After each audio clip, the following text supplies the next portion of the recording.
Bienvenue dans ce tutoriel sur Fusion 360. Aujourd'hui, je vais vous apprendre à créer cette couvercle pour une boîte qui contient une Raspberry Pi 5 et board.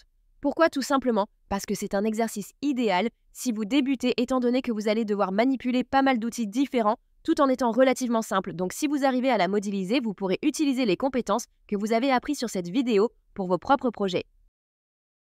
C'est parti, nous lançons donc Fusion 360, version 2025 dans notre cas. La première étape consiste à créer une nouvelle esquisse. Pour cela, on se rend dans l'onglet Solide, puis on clique sur Créer une esquisse. Il faut ensuite sélectionner le plan de travail. Ici, nous choisissons le plan XY. Je dessine ensuite un carré centré à l'origine. Pour définir précisément les dimensions de mon futur couvercle, je vais dans Créer code d'esquisse et j'indique 200 mm. Une fois les dimensions fixées, je clique sur Terminer l'esquisse. Je passe ensuite à l'extrusion. Je sélectionne la commande Extrudeur, puis j'indique une profondeur de 10 mm. Cela me permet d'obtenir un parallélépipède en 3D. Enfin, je peux faire pivoter la vue pour observer le modèle sous différents angles et mieux visualiser sa géométrie. Maintenant, je clique sur la commande Insertion, puis je choisis d'insérer un fichier SVG pour ajouter le logo de l'Université d'Angers. Je vais le chercher dans mon répertoire. Je l'ai déjà transformé à partir d'une image PNG en utilisant un convertisseur en ligne. Mais qu'est-ce qu'un SVG ? Le SVG, ce sont des images vectorielles bidimensionnelles basées sur du XML. En gros, cela permet de faire en sorte que les opérations de zoom et de redimensionnement n'altèrent pas la qualité de l'image. Une fois le logo importé, 1. Je règle sa taille à l'aide des flèches de mise à l'échelle.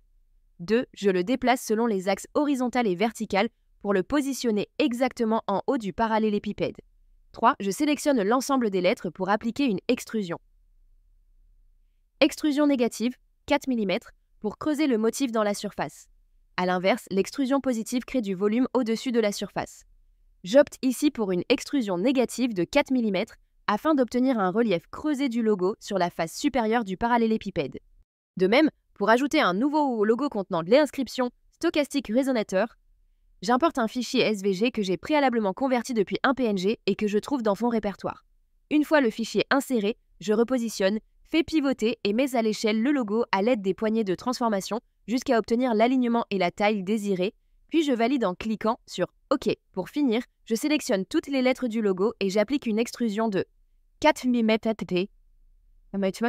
pour les enfoncer dans la surface. Pour finir, je fais pivoter le couvercle selon les 3 axes et je zoome sur la zone concernée afin de m'assurer que l'extrusion est correctement. Maintenant, je veux créer une tige au centre du couvercle pour en faciliter l'appréhension et l'insertion dans la boîte. Tout d'abord, je crée une esquisse sur la face du couvercle, puis j'utilise Créer et je choisis la commande Cercle pour tracer un cercle de diamètre 25 mm. Je clique sur Terminer l'esquisse, puis j'applique une extrusion positive de 25 mm afin d'obtenir un cylindre. J'oriente ensuite le modèle pour vérifier que l'extrusion est correctement réalisée. Je définis une nouvelle esquisse sur la face de ce cylindre, où je trace un rectangle de 65,15 mm. Après avoir cliqué sur Terminer l'esquisse, j'applique une extrusion positive de 6 mm. Pour adoucir les arêtes du cylindre, je sélectionne Modifier, ensuite je choisis Congé, puis je choisis les 2 arêtes circulaires et je saisis un rayon de congé de 3 mm. Cela donne un profil arrondi au pourtour du cylindre. Enfin, pour ajouter un design aux côtés du parallélépipède, je vais dans Modifier et je choisis Chanfrein. Je sélectionne l'arête concernée et j'applique un chanfrein de 2,5 mm. Dans un premier temps, je définis une nouvelle esquisse. Ensuite, je crée un polygone inscrit dans un cercle de 6 mm de diamètre, ce qui permet à la fois de ventiler la boîte et d'apporter un motif décoratif au couvercle. Puis, après avoir sélectionné l'ensemble des polygones, j'applique une extrusion, pour laquelle on peut choisir la direction symétrique d'un côté ou deux côtés. Enfin, dans notre cas, j'opte pour une extrusion symétrique de 10 mm afin de répartir la matière de part et d'autre du plan d'esquisse. Maintenant, je souhaite insérer un nouveau logo Raspberry Pi.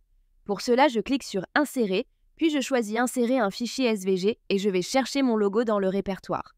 Une fois le logo importé, je le repositionne, le fais pivoter et ajuste son échelle à l'aide des poignées de transformation, puis je valide en cliquant sur OK. Ensuite, je sélectionne toutes les zones du logo et j'applique une extrusion de -4 mm pour enfoncer le motif dans la surface. Enfin, je fais pivoter le couvercle selon les 3 axes et j'effectue un zoom sur la zone concernée afin de m'assurer que l'extrusion est parfaitement réalisée. Pour terminer, j'ouvre le menu Modifier et j'applique un congé de 2 mm sur toutes sauf les arêtes supérieures du polygone, ce qui arrondit élégamment son pourtour. Puis, pour enrichir le côté inférieur, je reviens dans Modifier, choisis chanfrein, sélectionne l'arête visée et lui attribue un chanfrein de 1,5 mm. Pour finir, je fais pivoter la vue afin d'examiner le modèle sous plusieurs angles et de vérifier la géométrie. Voilà, c'est tout pour ce tutoriel. À bientôt pour une prochaine vidéo.